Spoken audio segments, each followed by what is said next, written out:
Happy Masters Week, everyone. Dane, how's it going, buddy? It's finally here. It's finally here. 2 more sleeps, and it's the Masters. Sure, I can't wait. Definitely one of, if not, the best week of the year, both DFS and watching. Got the Tiger hat with the green jacket on. Oh, that is beauty. Ready to go. I was going to ask you what that was, but I knew you would just jump right into that hat. I absolutely love that. Yeah, Tiger back. That's the story here. Before we get into anything, let's just go over and talk about Tiger. I mean, we kind of have to here. I watched some of his interview today, and of course he's going to say it, but he looked pretty confident when they asked him if he thinks he can win. And like I said in chat, I think it was yesterday, I don't think he would tee it up at all if he didn't think he had a chance to win. If he thought he would just be out there walking around, just to be there and be a part of it, I don't think he'd golf. Your thoughts on that? Yeah, I agree. I mean, he's always said that his whole career.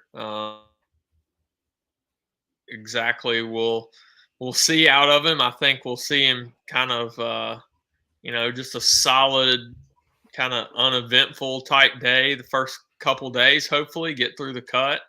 Yeah. I mean, it's probably dreaming to get him in contention, but you never know. You could see it at here. I mean, if we were playing another major, any other major, I think I would say for sure we're not seeing him in contention. But at a place like this, and we'll get into, the weather could potentially help him out some, make it tougher scoring.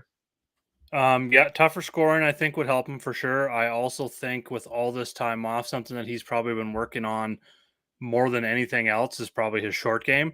And that is always huge, absolutely huge here at Augusta. And if the weather, the wind is going to beat up, and we're going to jump into that here right now. I'm actually going to bring up the weather. This is from Windfinder. This is at the Augusta Daniel Field Airport, I believe. It's the closest one to Augusta. It's only like a couple miles away, so pretty reliable there with Windfinder. Thursday, Friday, Saturday, it's the same story. We've got 10 to 15 mile an hour steady winds all 3 days, with gusts of 20 to 25 right now. Steady 25, even up towards 30, and kind of like dinner time, lunchtime, I guess. I call it dinner time here in Canada, but it's around lunchtime on Friday. But it's going to be steady winds, so there's going to be a lot of greens missed as usual. These greens are larger, but they are undulated very fast. The rolling greens makes it very difficult. It makes the strokes gained approach part a little bit more in terms of, I'm not overall looking at ball striking here, I'm looking at an overall tee to green game. But if we're breaking it down, that tee to green stuff, it's definitely, I'm looking for distance one, and that is due to the added length to holes 11, 15, and 18 are going to play. And listening to Rahm's comments today in his interview, his press conference, I mean, he was talking specifically about 11 going to play much harder, and I actually had a picture of that hole. That's the hole that got that water right before the green. So adding about 15 to 20 yards, that's going to make a really long iron going into your second shot on that par 4 with danger everywhere. I could see a ton of guys just leaking out and playing it safe out here to the right. Again, that's going to bring that around the green game into play, because you're either going to be shooting from that bunker or down here kind of in this bottom where this little dude is here in the picture, with water on the other side, or trees and kind of like out of bounds almost on the other side. So it's going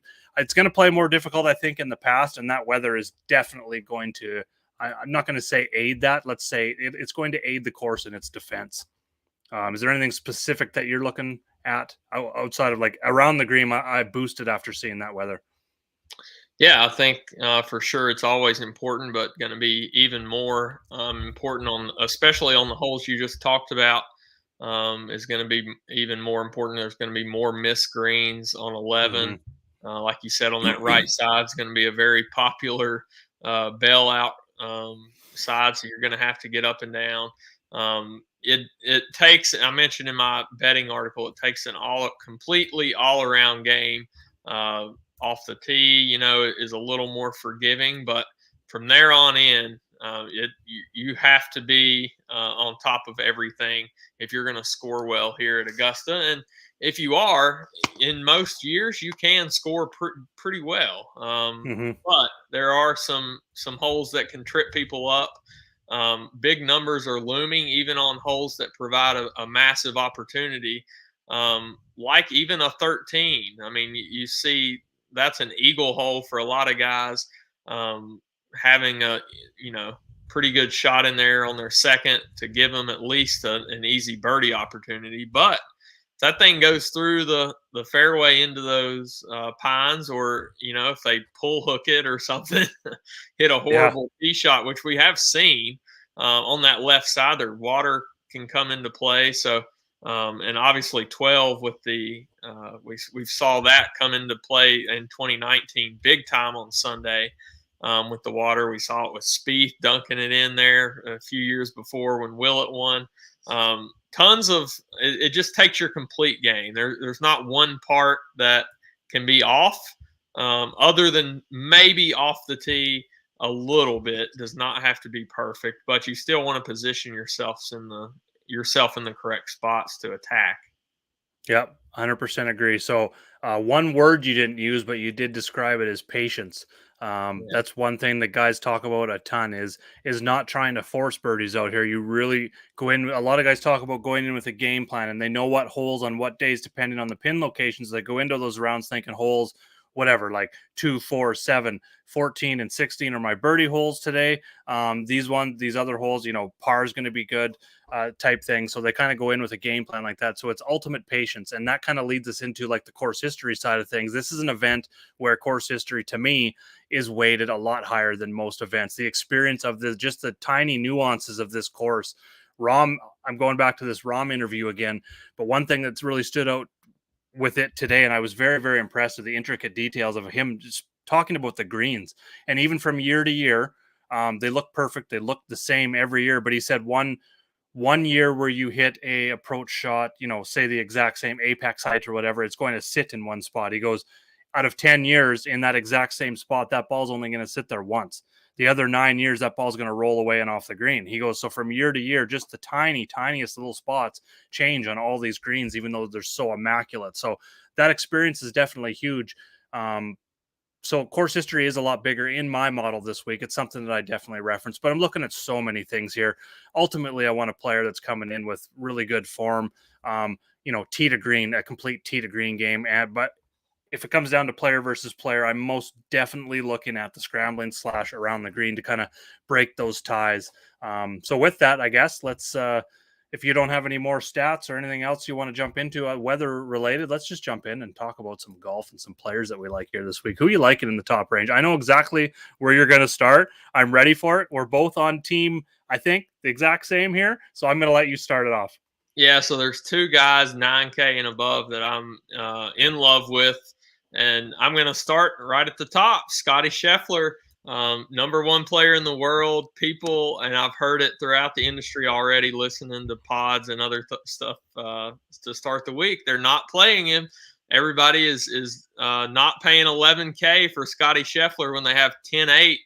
John Rahm with perfect history around here, pretty much. And the previous number one player in the world who has been playing good other than his putter all year, nobody's paying up for Scotty Scheffler. He's going to come in less than 10% for sure, I think, in pretty much every contest. He might even push 5% in some single entry stuff, in my opinion. Scotty Scheffler has 2 top 20s here in his first 2 appearances. As we know, has just smashed to start 2022. Nobody is in better form than him. I don't know how you don't like him, other than just the fact that the price, and it's not going to stop me this week. There's so many guys that you can play to fit him in that 7K range we'll get to later. Is just littered with guys that feel underpriced that you can jam in there with Scotty. So Scotty, number one play of the week in that very top pricing. But my favorite overall play on the entire slate, and I'll let you right after this get to your Scotty take. But Brooks Koepka, There it is. I think he might win this week. He is my pick, number one pick to win, 9,400. Honestly, I'll take major stands in DFS in pretty much every sport. And I'm leaning right now toward making 50 lineups this week. And honestly, I might lock Brooks Koepka in there at 9,400. Absolutely love him. Only miscut, only bad year of history he had here was last year when he couldn't even bend down to read putts. So, I'll give him a pass for that. Second, Tiger in 2019, seventh in 2020. I just don't see how he's underpriced 9,400. He should be 10K. He's been rounding into form lately. He's had some flashes to start the year. We know he comes alive in majors. I don't see how at even 15% ownership's all he's going to be, right around there somewhere. Absolutely got to, as Doug says there, back up the Brinks truck. And I said in my article, go ahead and let the bookie just fill it up with your winnings. I love it. I love it. I'm definitely going to be there with the Brinks truck. I like that a lot. 9,400 is just, it's very cheap. And even you look at Yahoo, he's only $34 versus, he's like $6, $5 to $6, $7 less than a lot of the guys in that same range. And he's a major killer. I was looking at that here while you were talking about Scheffler. So that was another thing I wanted to add to the Scheffler thing. He's won 3 of his last 5 events. He's coming in. He's now the number 1 player in the world. He's going to be low owned. Obviously, Jon Rahm's got a lot better course history. You got all these other guys below him. The balance build kind of narrative with majors really works out again because you get like you said, Brooks, Cantley, Schauffele, Jordan Spieth, Cam Smith, who's like probably going to be the highest owned, I think, this week. A lot of people talking Cam Smith, and it makes a lot of sense. He's got 3 top 10s in 4 trips here. He's made the cut all, 5 times? 5 times here. He's got 2 wins in his last 4 starts. He's elite around the green. So Cam Smith's probably going to be the highest owned here. I think Brooks may come in a little bit. Maybe not just because of that balance build, but there is a lot of guys in this range. So I agree with you when you say Scotty Scheffler is going to be under owned. And if that's the case, not only does he have top 20s in both of his trips here so far, which is a really good start to a Masters career and experience, but then I was looking at the major championships, and he's coming in with 3 straight top 10s in majors, top 10s in 4 of his last 6, and then those 2 top 20s in the Masters as well. So he's been very, very good at the Masters. So getting all that and putting it all together, I can't. Look at the around the green game. And putting 4 straight. He's gained strokes in both around the green and putting. He's gained strokes around the green in 6 straight. The irons, when he's gaining strokes, it's all over. It's huge numbers. So like huge upside. So I just can't get away from Scotty Scheffler. He's my favorite play. I wrote it up in my DFSR article. He was number 1 for me. Like I said, Cam Smith, I'm going to have exposure to. I don't think I'm going to be overweight because he's going to be the highest owned, but I definitely want to have some exposure to him. He really fits the model well. He's number 3 overall. Justin Thomas is someone, he's only got 1 top 10 here in the Masters previously, and that's that. Was that in November? Was that early or late November, the 2020, when DJ won? Late November. Was it late November? It was November. I don't know if it was later. So it definitely played a little bit different than the spring Masters. So I don't know if you put a lot of stock into that. He hasn't had any, but he's still number 1 in the model. He's coming in with excellent form. He's been good in the majors as well. Looking at him in the stats model, he just covers everything right across the board, even over here in my Fantasy National. This is looking at the last 24 rounds, and then these are some stats that I kind of put together for the show here. He's 2nd in tee to green, 7th in birdie or better, 4th in approach. His worst stat here to start out is 18th around the green, which is still awesome. 1st in par 4.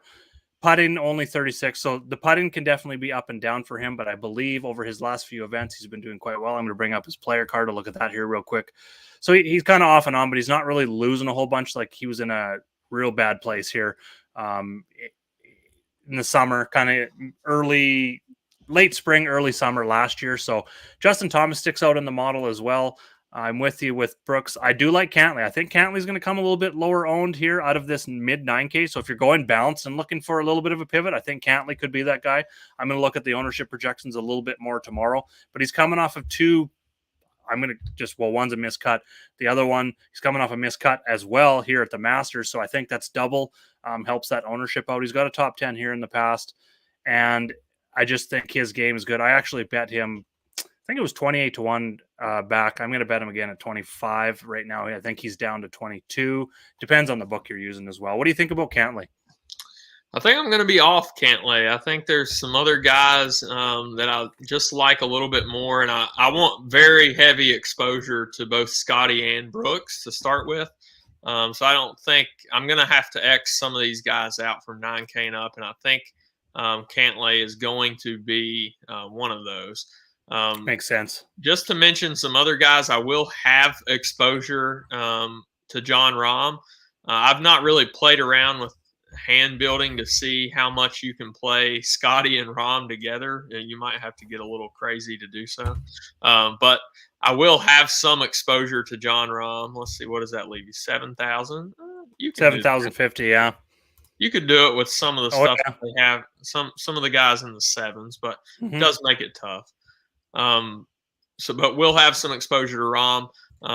Jordan Spieth, I'll have some exposure there. Pretty much always going to have exposure to Spieth here at Augusta. We talked about him some in chat earlier this week. Xander is another guy who has had 2 top threes in his 4 starts here. I think you got to have some interest in him. Zalatoris, tee to green. I mean, he is playing very well tee to green. As always, it's just the putter, second here in his debut last year. So I do have some interest in him, and I will have some exposure down there at 9,200. You don't necessarily need him to win. As far as a bet, he's a much better DFS play than a bet to win. I agree, in my opinion. And the last guy in this range that something that I look at some through the week is head-to-head matchups to see kind of what the books are thinking about certain guys against each other. And if you look at Victor Hovland, he has some absolute very interesting head-to-head matchups on both DK and FanDuel. And if you look at DK, they got him up against Brooks, and he's minus 120. And even though the price difference and the odds are pretty comparable to win, I do find it a little interesting that they have him above a guy like Brooks, minus 120. If you look at Victor versus Spieth on FanDuel, he is minus 142 on FanDuel against Jordan Spieth, a guy with awesome history here, as you know. And there was one more. Let me see if I can find it on FanDuel. They had him up against somebody else too.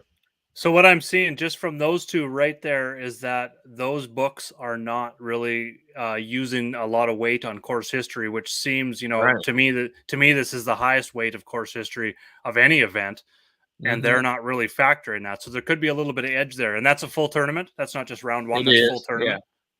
Yeah. Geez, I like that. I think I like that Spieth one. That Spieth, if he's minus 140 versus Spieth must be what, plus 125, something like that. So let's see. Spieth is, if I can find it again. Spieth is plus 112. Plus 112? Yeah, that's not bad. I don't think, I definitely wouldn't touch the Hovland minus 140 by any means, but it doesn't seem like Spieth's getting enough. I thought he'd be more in the 120, 125 range. 112 isn't bad. Yeah, but still. The other one was against Morikawa. Hovland against Morikawa is minus 136. It's like the books, multiple books love Victor Hovland. And I'm kind of, it makes me interested in him a little more than I was to start with. 32nd, 21st, first two. What worries you is the around the green game. As I see now pointing at that's what hurts Victor Hovland. If he ever gets that figured out, he's going to just smash every event. Oh yeah, pretty much. The question, I guess, is can he ride that iron and tee to green play like he has to start the year and have an awesome finish? And 10K and up, you want those guys to win for you, but a top 5 out of one of those guys could go a long way in DFS, especially if you're playing Brooks, who you think has win equity, or Scotty with him, who has win equity. They don't necessarily have to win. It's just a matter of, can they get a top 5 finish for you? I'm personally off Hovland because of the shaky around the green game, which I was showing here. He's lost so many strokes around the green lately. The irons have been amazing. I'll give him that. But I think just because of the wind that we're expecting, that the irons probably aren't going to be as good as we've seen, and where he's really going to need that around the green game. And when he's losing strokes around the green, he's just like these where he's losing these strokes around the green. Some of these could be easy wins if he saves 3 or 4 pars throughout, even just throughout the weekend, 3 or 4 extra pars around the green. He's got even more wins in his belt, so they're definitely coming. Yeah, and T9, and he lost 5.8 strokes between around the green and putting. That's a win. That's an easy win if he's even field average on both of those. So it's I'm not quite there for this event, but the future's bright for that kid, I'll tell you. Sticking in this range, a couple guys I wanted to ask you before we move on, because we've got all these elite players in the top range, and then we'll just kind of brush on these guys that we're going to mix in, because pretty much what you do at this event, I don't have Spawn's price updated here, but down at the bottom here, you pretty much start at the bottom. You just start Xing out these guys in your player pool. You can probably X out about 20 players right off the bat that you're probably not going to use in DFS. And once you do that, that's a really good start. And then that's what I do first, and then I head up to the top range here. So a couple players I wanted to ask you about. Do you have any faith in that Hideki is back? He withdrew last week. What really kind of is changing my mind a little bit. I didn't like to see the withdrawal last week. I said I was going to be off him for the Masters, but then after withdrawing, he comes to Augusta and he's playing a practice round on Sunday. So I'm really interested to kind of see what his ownership. If he's going to be rock bottom, I'm going to have a little bit of ownership. But other than that, right now, I'm still kind of off of him because of the injury risk. And like you said before, so much exposure to a couple of other guys in that 9K range that I want. And then the other guy I want your quick opinion on is Bryson. And if you want any of that, I am 0% Bryson. The injury is one thing.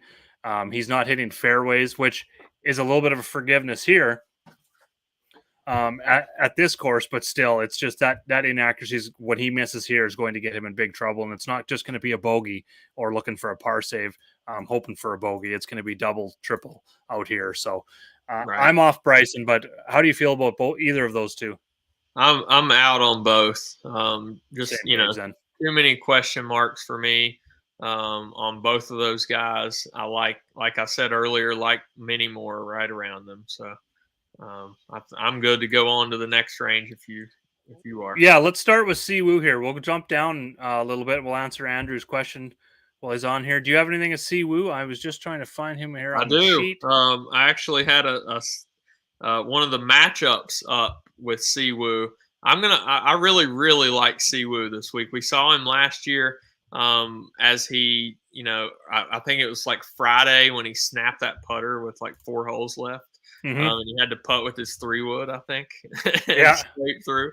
But I was trying to find one of here it is. So he's minus 120 in the matchups on DK against Tony Finau, who's going to be fairly popular, I would assume, just because history. Mm-hmm. And has a lot of question marks. We'll get to him later, but I have a lot of interest in Siwoo. 7,100 is way too cheap for him. So I really do like him. What about you?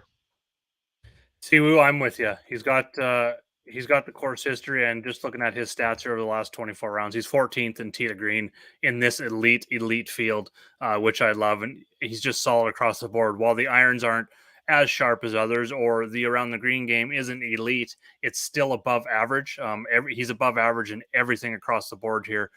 So I absolutely love it. I will have some Siwoo as well, 100%. Not 100% on him, but I'll be on him for sure. You're not definitely don't want I don't want 100% of anyone. But yeah, down into the let's say the sub 9K range, kind of the let's say mid 7 to 8K range. That kind of brings us into Tiger Woods. So this is an interesting one. I'm cheering with my heart. I said this in 2019, and it hurt because he won. But I just don't want to risk it. I think personally he's going to make the cut, but I'm kind of predicting between let's say 25th and 40th is kind of where I've got him. So I'm going to be off for DFS, all betting purposes, just in there with my heart cheering for the GOAT this week. How about yourself? I'm still undecided, honestly. Like I said, right now, as of now, leaning toward a 50 lineup week for me.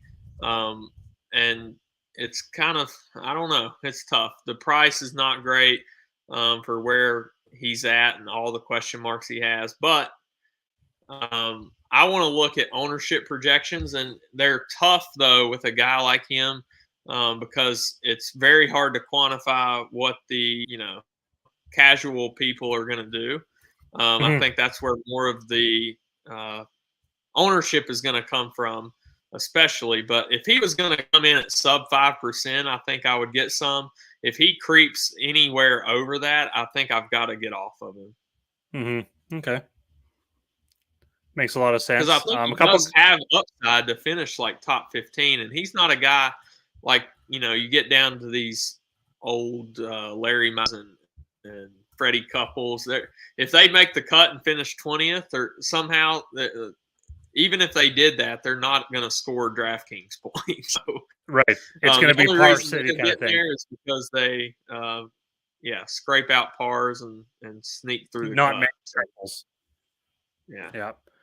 I agree with you there for sure. Those guys that are, going to get up there, they're going to get the finish points, and that's really about it. There's not a lot of birdies to be had for those guys, so the scores are down for sure. So, a couple guys that I really like in this mid range, and a lot of my exposure in this mid range is going to be concentrated on these two.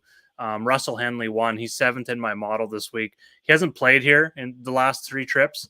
But he's T15, T11, T21 in his last three trips to Augusta, T31 before that. So since missing the cut in his very first trip, he's been excellent here in terms of course history. He comes in with really, really good form, as you can see here. Over his last 8 events, T33 is his worst. He's got a run up in there as well. And if I just give me just 2 seconds here, I'll slide this over here. The irons are absolutely elite. While he did lose 3 strokes at the Players around the green, and that was in that wild wind, same with off the tee, the around the green game has been really good. So definitely looking at Henley. And then my second guy that I really like in this range, and I think I'm kind of echoing here. Sorry about that. Turn that down. Picking up my background noise. Okay, so the second guy I like here, I don't think he's going to actually be very high owned whatsoever, is Tommy Fleetwood. I haven't been on him in quite a long time, but what I was really liking is his around the green game. He's coming in with a T20, T22, and T16 in his last 3 events. The tee to green game, 11.1 strokes tee to green over his last 2 events, and he's just gaining a lot of strokes here around the green. And the putter's also been really good. 3 of his last 4, he's gained at least 2 strokes putting. Put that all together, I think that's going to be a really nice floor for him here, especially if he's going to be a little bit lower owned. He's made the cut here in 4 straight after missing the cut in his first try too. So it seems like that experience over the first one has really helped push him here.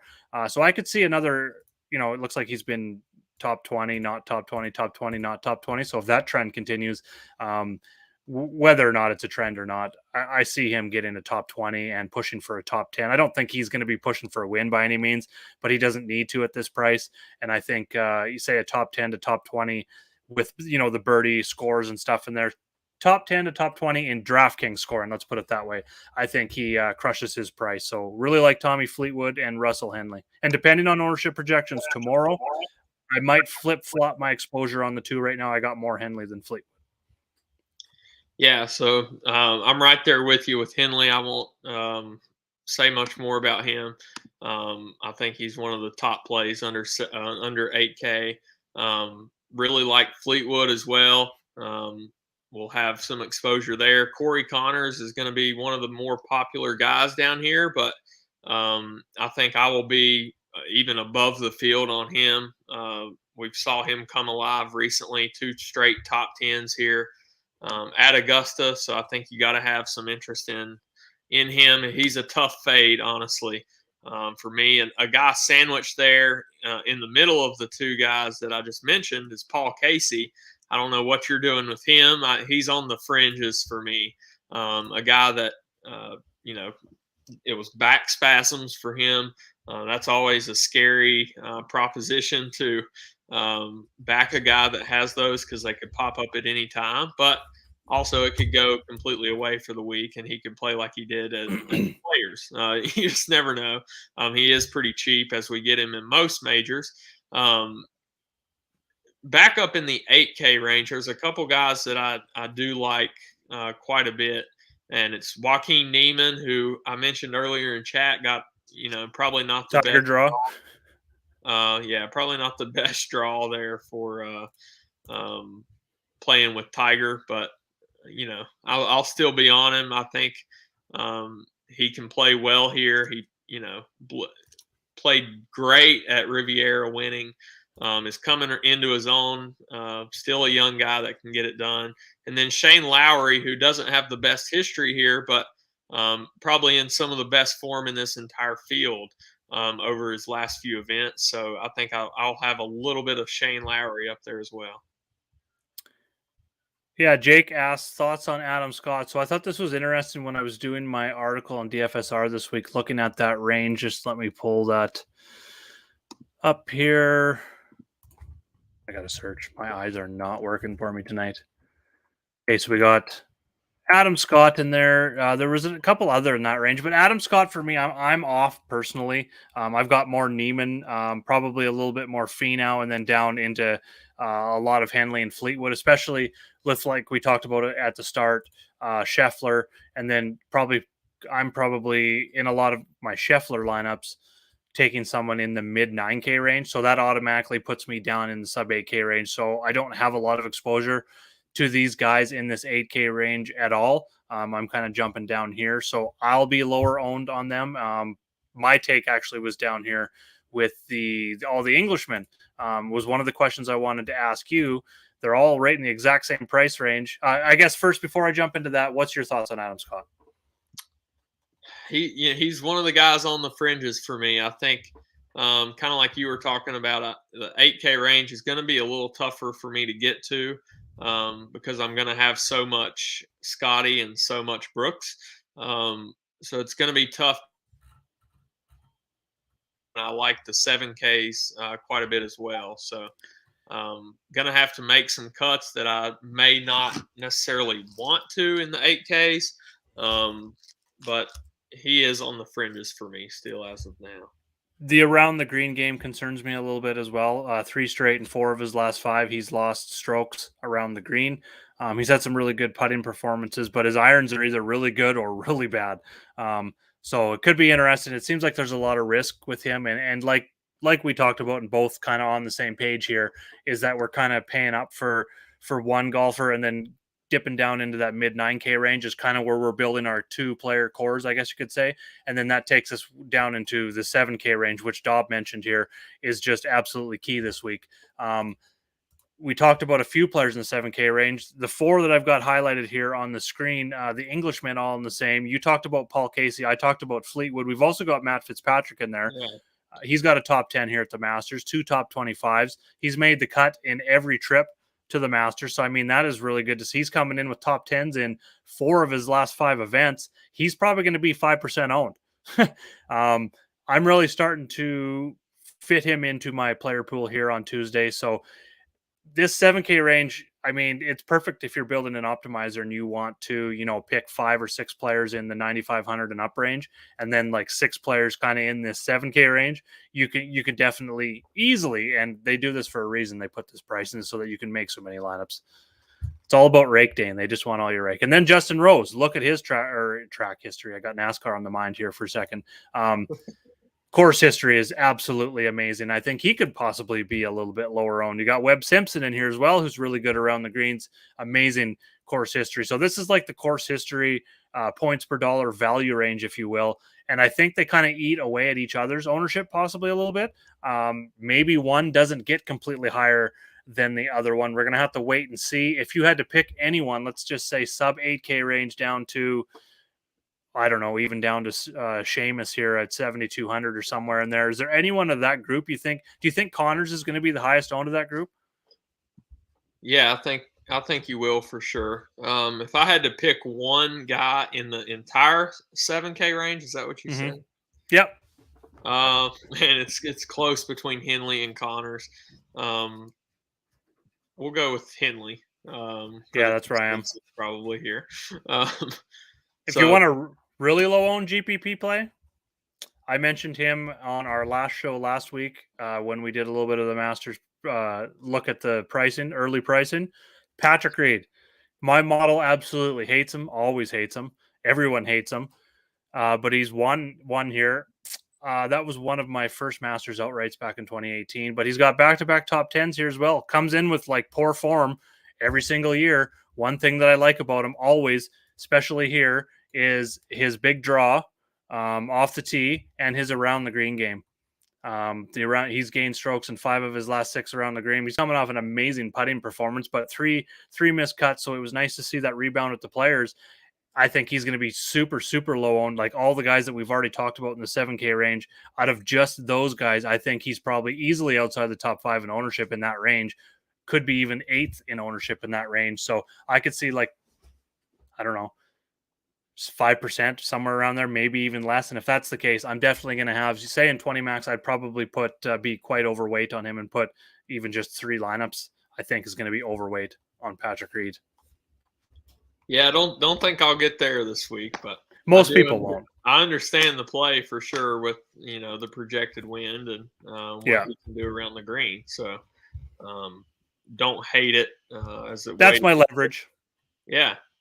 Yeah, and one thing that Dove says here, just have exposure to all the 7K guys and call it a day. I know he's kind of joking, but if you cut your pull down at the top and get like we're going to do and go very heavy, or I am at least, go very heavy on Brooks and Scotty, you can widen your pull out down here and kind of get not an even amount of exposure to a lot of guys, but at least add some that you might not have before into your pool because you are so condensed at the top. Yep. So I wanted to put just your quick build in here. You said you liked Henley in that range. So just those 3 right there, you let 72. Yeah. So that takes us down into the bottom range here. Just kind of with that build is the reason I want to jump down into like the, say, low 7, high 6K range. Just kind of build this out here for a minute. And there is a few guys that really stand out. The one that really stood out to me the most was Harold Varner. I don't normally go to first timers here, but his game really stands out for me. The form doesn't really stand out, but what I liked here, just give me a second. I had it up, but I erased it off. I had his player card up, was the around the green game. Look at how many events, just absolutely solid and consistent around the green game. The irons have been consistent, the off the tee. Most recently in the last 2 events here, the tee to green game has been awesome. So just put it all together and he's just kind of coming into form at the right time. And if we look at my mixed condition model, I worked in, so he's 41st, and this one is difficult conditions, 63rd in wind. So, that's not great in this field. It's just more the around the green game that stands out for me at that price tag for him. And then the other guy that I liked here was, can't find him. If you really want to punt, I don't mind Danny Willett. He's got the experience here. He's been, I'm not going to say solid, but he's been making cuts lately, and the around the green game for him as well kind of stood out for 6,300. I mean, if you're going this route over here, you could definitely fit in a Willett.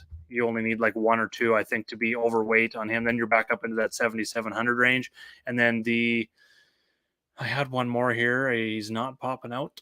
Gary Woodland. Terrible course history, as you can tell. Not great. He has made that in 2 of his last 3. He comes in with probably some of his best form into this event, and the around the green game hasn't been terrible. It just seems too cheap for him at 6,900 to not fit him in this kind of build to be able to go and stack Scheffler and Koepka. What are you looking at now if you're going Scheffler and Koepka build and maybe trying to fit in Henley in that high 7s? I think kind of, for single entry, what I'm thinking there would be like a Siwoo. Okay. I'm not sure what that would leave you still in that low 7s. So yep. From there is where it kind of gets tough for me. If we can kind of find another guy right around 7 or a high 6K guy that I really like, then you could get one of those in the, like a Connors. What would Connors leave you? Would he leave you like 69, 68? 71. Oh, 70. Oh, That's a solid build right there. oh yeah. 71, you can play like Cam Young, I think is interesting, even though it's his debut here. Um, Woodland, like you said. There's just, I'm still debating quite a bit on that very low range as far as value because there's only a couple guys that I know I want exposure to, and it's Siwoo, Young. Thomas Peters was a guy before I saw the weather that I wanted some exposure to. He scares me a little bit more with this, but does have a decent history here. And on some of the matchups, I think he was up against Kisner in like minus 130, which we know Kisner isn't the longest guy and kind of thinks he can't compete here from every interview you hear.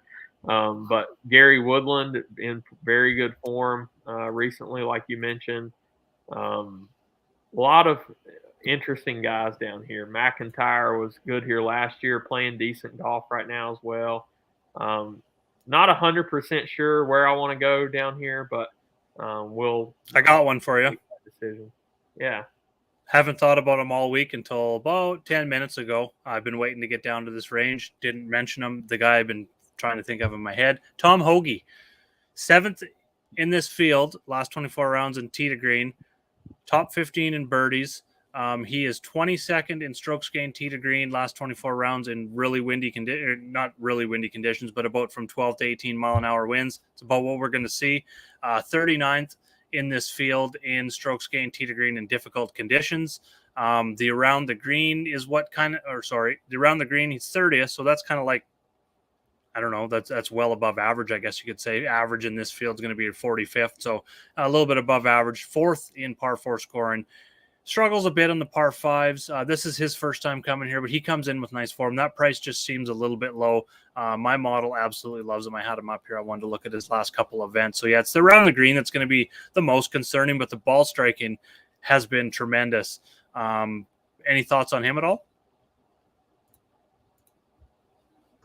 Yeah, I think the form is definitely good. So, playing some of his best golf of his life right now. So, I think he's fine. Probably not one of my favorites. I was playing around with that build, and I really wish I had a couple $100 more. Of course, that's how it always works out, right? Right. I'm going to try and plug Hoagy and Siwoo Kim, and he might give us that extra couple hundred that I wanted.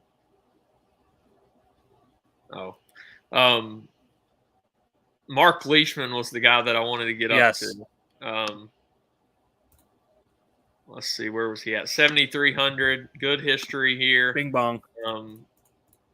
Sorry, my computer is being slow loading. Trying to pull that up. No problem. I'm just building lineups. If people are quick enough, they can get a lot of lineups here.